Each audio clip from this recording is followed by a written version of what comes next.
Broadcasting from the Paddock Mall Studios, this is WOCA, Ocala, Gainesville, The Villages, 1370 AM, 96.3 FM, The Source.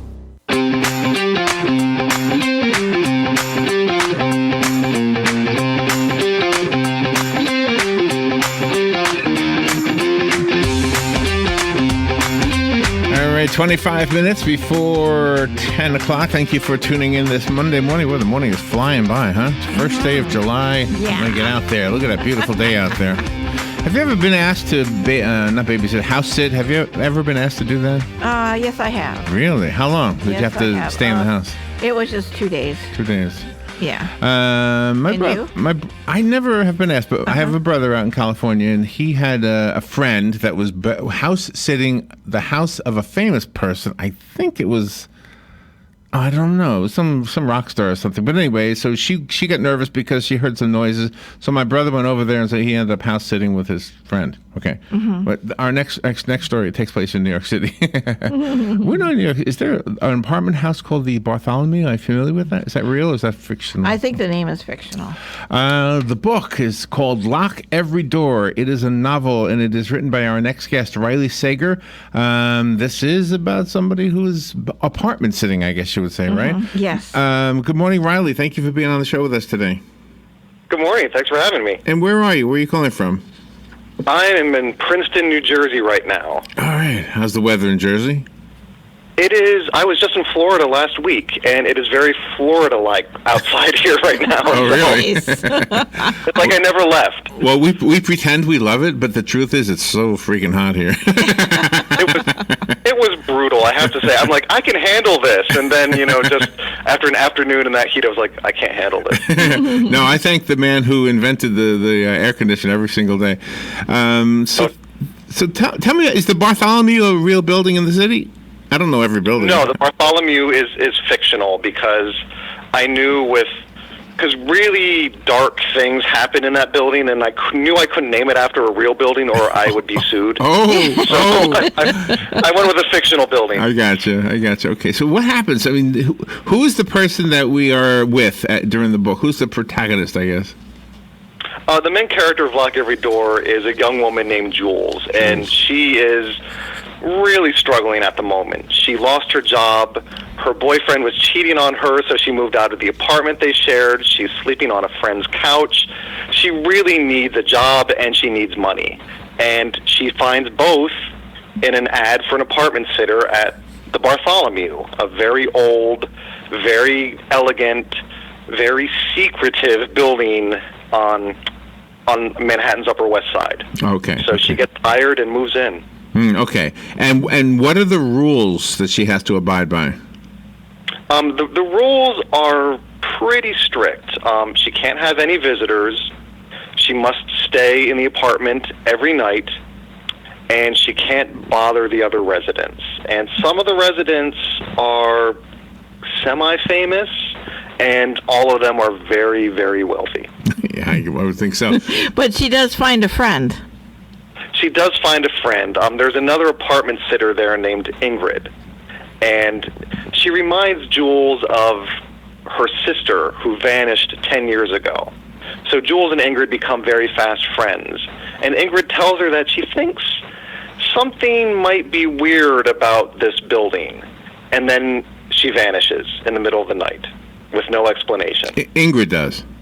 Ingrid does. Oh. So Jules sets out to find out what happened to Ingrid and who, if anyone, in the building is responsible for her disappearance. Oh, wow. Are you familiar with some of the things that are being written about this book? It's got some really good things. It says the most anticipated book of the summer of 2019 and the best beach read of the summer of 2019. That's good. I mean, especially here in Florida. I mean, that's all we have is beaches. Oh, yeah. Year-round beach reads for you guys. I do know what's being said about it, and it's really incredible and cool. But at the same time, I can't focus too much on it because really? I don't want to, I don't want to get a big head. No.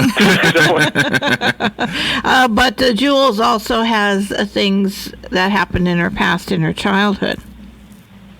Yes. Part of the reason Jules is where she's at in life is because not only did her sister vanish, but both her parents died. when she was a freshman in college, and so she doesn't have any support system, really. There's no family that she can turn to for help or support. She's pretty much on her own. And you also have this available as an audiobook. Yes, it's an audiobook, ebook, hardcover. It's in all the formats. Yeah. Is it a tall building? It's about the normal size for that area. I did some staking out of the Upper West Side and some of the buildings there, particularly the Dakota.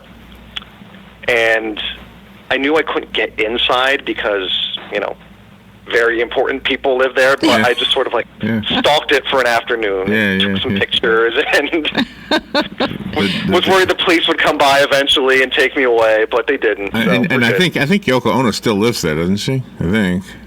She does, and I actually accidentally, this was totally not on purpose, but there was one particular window that I liked, the shutters in the window, and so I took really close-up pictures of this window, and only later when I got home and went online and saw it was Yoko Ono's apartment. Oh my gosh! That's funny. Yeah. How powerful is gossip in this day and age? Pardon me? How powerful is gossip in this day and age? Oh, I mean, it's very powerful. It spreads, especially with online. It just spreads everywhere. All right, I don't understand your question, Rob. Oh, because of the other residents, and when she was in and out of the building and things, there were different acquaintances too. Oh, so they're all talking about each other. Mm-hmm. Oh yeah, there's things going on there that the residents just kind of don't talk about, and they don't want others to talk about, and so that's one of the things Jules is told not to do. Okay.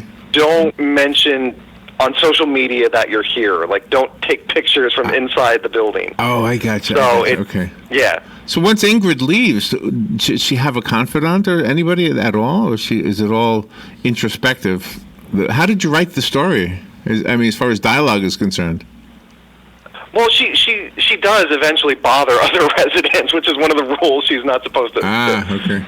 Things she's not supposed to do, but she goes about investigating on her own, and she meets some allies in the building and some shady characters in the building, and then it becomes a matter of who's telling the truth, who can she trust, who's out to get her. This is why you're doing so well. I want the audience to know the book doesn't come out till tomorrow, but it's already number 5 in ghost thrillers. So that's pretty good. There's one thing I wanted to read for the listeners. The next heart-pounding thriller from New York Times bestselling author Riley Sager follows a young woman whose new job apartment sitting in one of New York's oldest and most glamorous buildings may cost more than it pays. Lock Every Door is the name of the book. Let's see. I found it on Amazon. Do you have a website you'd like to direct us to? Riley Sager Books is my website. Okay. And what's wonderful about this book is that it holds the reader's attention throughout the story, and it's hard to guess what's going to happen next. You're a master of that. Oh, thank you so much. Yeah, it's a lot of fun to come up with these ideas and these twists, because I like to make readers think they know what's happening and then pull the rug out from under them. So it comes out tomorrow, which means if you go to the bookstore today and order it, it'll probably be there before you go out to the beach on the 4th of July. I would think so. And the 4th of July rating. The firework will be in your book, not out over the water. Riley Sager, thank you for being on the show with us today. Really good interview. No, thanks very much. Thank you. Stay cool. All right, thank you, and we'll be right back.